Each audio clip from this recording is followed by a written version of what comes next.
Praise the lord. నేటి శుభవచనము. నేను నీకు ఆరోగ్యము కలుగజేసేదను, నీ గాయములను మాన్పెదను, ఇదే యెహోవా వాక్కు. ఇర్మియా గ్రంథము 30వ అధ్యాయము 17వ వచనము.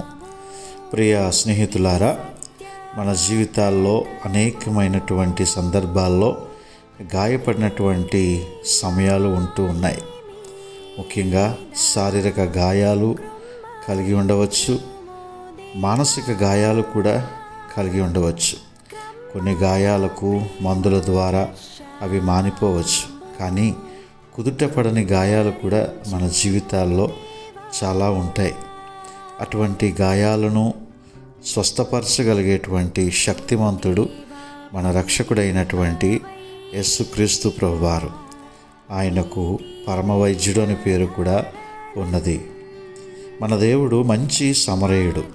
ప్రభువు తానే యెరూషలేములో నుండి యెరికో పట్టణమునకు దిగి వెళ్ళుచు దొంగల చేతుల్లో చిక్కుకొని ఒక వ్యక్తిని గూర్చి ప్రస్తావిస్తూ ఉన్నాడు. దొంగలు అతని బట్టలు దోచుకొని అతనిని ప్రాణముతో కొట్టి విడిచిపోయిరి. ఆ త్రోవను వచ్చిన యాజకుడు మరియు లేవీయుడు అతనిని చూచి ప్రక్కగా వెళ్ళిపోయారు. కానీ సమరయుడు అతని మీద జాలిపడి దగ్గరికి పోయి నూనెయు ద్రాక్షరసమును పోసి అతని గాయములను కట్టాడు. తన వాహనము మీద ఎక్కించుకొని పూటకొల్ల వాని ఇంటికి తీసుకొని పోయి అతనిని పరామర్శించి అతనిని స్వస్థపరచుటకు ఏర్పాట్లు చేశాడు.